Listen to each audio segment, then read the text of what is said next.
Good morning, first grade friends. This is our weekly update for the week of June 8th, 2020.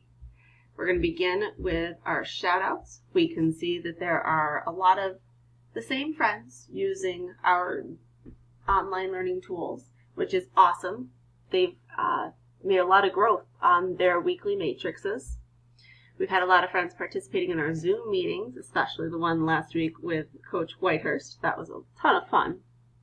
If you find that you're having difficulty using the Imagine Learning app, especially on a tablet, please let me know. Some families have had luck using the site code when signing on to the app.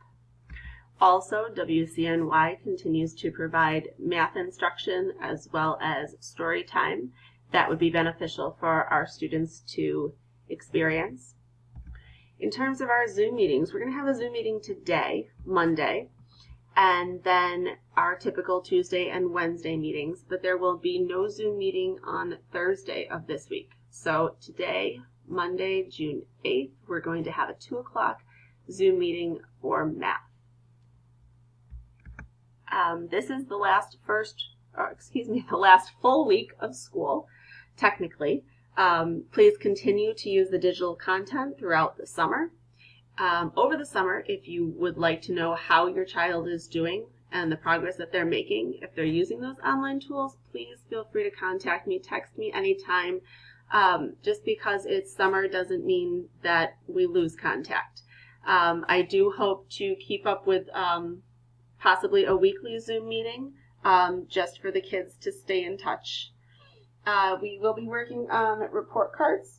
And if students have not used the online learning tools, Imagine Learning, DreamWorks, Seesaw, and work has not been submitted, the report cards will reflect that.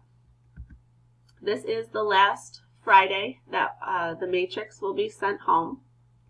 And just a reminder that this is an example of a reading passage at the end of the first grade level.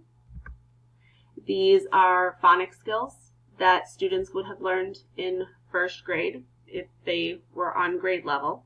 Anytime you have questions about any of these, please let me know. Seesaw is one of the main areas where I've been posting work related to these skills.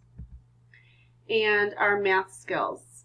Taking a look, there was a packet when I dropped off work last week that had some suggestions for families to work on related to math and to ELA. If you have questions about those, please let me know. And as always, remember, take it one day at a time. Do what works for your family. Reach out to teachers in the school for help, even over the summer. And you are loved. Have a great week, first grade friends.